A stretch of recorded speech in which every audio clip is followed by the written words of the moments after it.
Bonjour, bienvenue sur la chaîne Objectif d'Evanap. Je suis Laurence.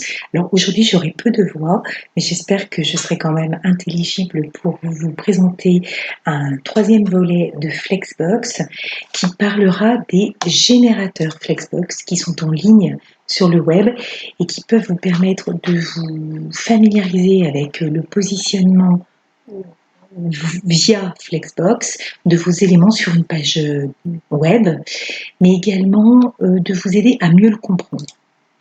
Alors, au départ, et comme dans les deux précédentes vidéos, j'avais créé un modèle et mon objectif c'était de pouvoir le recréer à l'écran. Et là, mon deuxième objectif, dirais-je, c'est de voir si un générateur peut m'aider à générer ce modèle. C'est-à-dire, en un mot, pour vous qui êtes sur vos écrans, est-ce que vous allez pouvoir venir avec un modèle pré-créé et le générer immédiatement avec les générateurs Flexbox? Alors, vous allez voir, il y en a plusieurs. Flexbox.help, que je pense être le premier, je crois que c'est un des premiers que j'ai trouvé, vous permet de prendre acte des fonctionnalités de Flexbox, permet de vous familiariser très facilement. Vous avez les propriétés au-dessous, vous les changez, vous pouvez ajouter des éléments ici ou en enlever. Donc, il est assez simple à utiliser. Il vous génère le code CSS.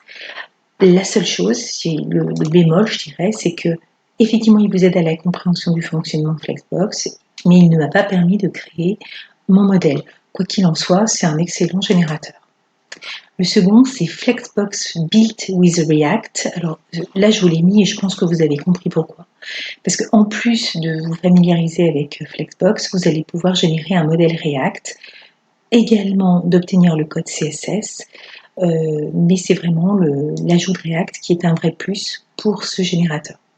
Donc n'hésitez pas. Webmap.de. Donc celui-ci, je l'ai trouvé très agréable à utiliser. Il est vraiment ergonomique. On visualise le chemin qu'on a suivi. On a une preview immédiate. Très, très bon générateur. Alors, les bémols, on n'a pas pu augmenter le nombre d'éléments et j'ai pas vu de notion de container. Donc ça, c'est dommage. Du coup, forcément, ça signifie que j'ai pas pu créer mon modèle avec. Le vrai plus, c'est on augmente la taille des éléments possibles. Donc, c'est-à-dire qu'on a la possibilité d'accéder à la propriété Flex Basis. Donc les autres, je ne les ai pas trouvés. Donc c'est plutôt un plus pour lui. Et aussi des fonctionnalités plus avancées telles que FlexGrow et FlexShrink. Donc très intéressant. Ce Ecoplex.net, je dirais que c'est un de ceux qui a retenu le plus mon attention. Même si j'aime pas trop les couleurs, je l'ai trouvé très très intéressant. On a des gros avantages, donc on a ce que l'on veut faire et les propriétés sur le côté. Le résultat immédiat, on va avoir un code CSS en dessous, on va avoir même un code complexe CSS et un code vanilla CSS, donc ça c'est le premier, le seul en tout cas que j'ai trouvé qui le faisait. On a une flèche ici qui nous indique le main axis, ça je vous invite à revoir les deux premières vidéos sur Flexbox, vous comprendrez ce que je veux dire par là. Le seul bémol, effectivement, c'est que je n'ai pas pu augmenter le nombre d'éléments. Alors, soit je n'ai pas trouvé la fonctionnalité, soit elle n'existe pas. Et là, par contre, c'est dommage. Donc, même repas que pour le site flexbox.help, il permet vraiment de vous aider à vous familiariser, à acquérir la compréhension de Flexbox. On a les notions plus avancées telles que FlexGrow, FlexShrink et Order. Angry Tools, alors il est très sympathique parce qu'il est très visuel. On a la possibilité de voir ce qui se passe sur chaque item, sur chaque élément. Ça, c'est intéressant.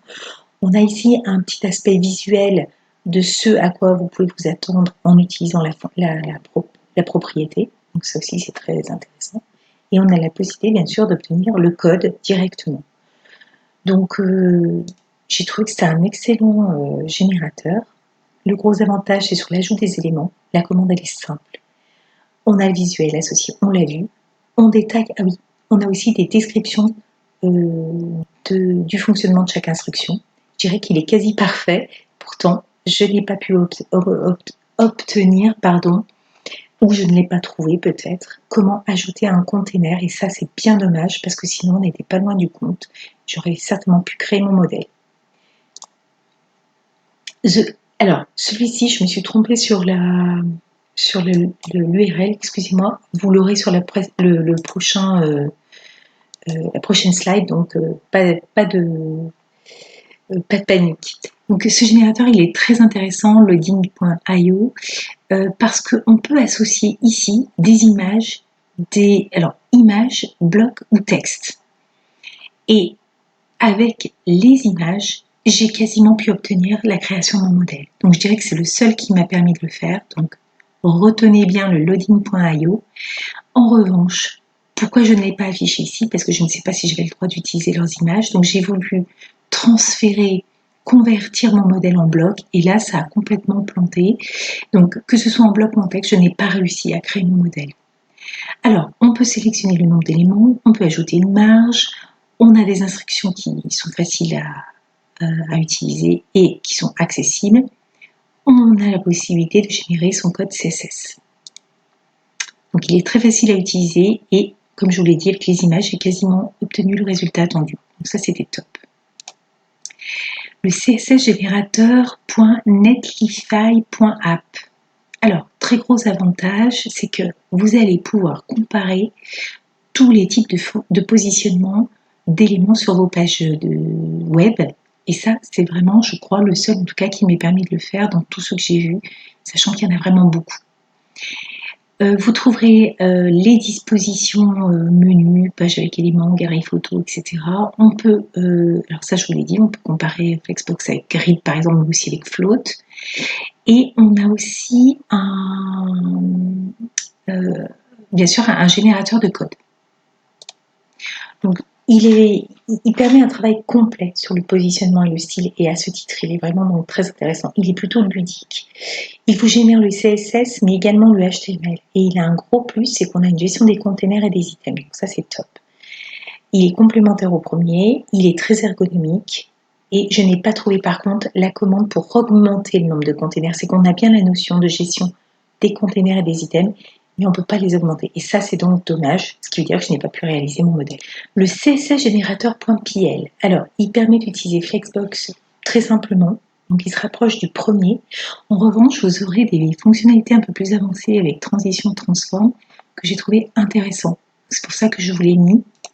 Donc on a, je dirais, chacun rapporte sa pierre à l'édifice.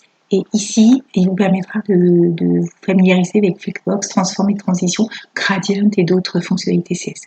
Voilà, c'était donc l'objectif de ce troisième volet, c'était de vous présenter plusieurs générateurs Flexbox, certains qui sont simples à utiliser et d'autres qui vous apporteront des plus, comme le code React, associé du grid, mais aussi des propriétés comme Transform, Transition, Gradient, et aussi de vous familiariser avec des fonctionnalités plus avancées de Flexbox, telles que FlexBasis, FlexGrow, FlexShrink et Order. Voilà, je vous remercie d'avoir suivi cette vidéo et je vous invite à vous abonner. Merci d'avance. Et puis aussi, vous pouvez actionner la cloche pour les notifications et mettre un pouce bleu si vous avez été satisfait. Merci à vous. Alors, vous aurez tous les liens que j'ai indiqués dans cette vidéo. Je vous les associe à la description.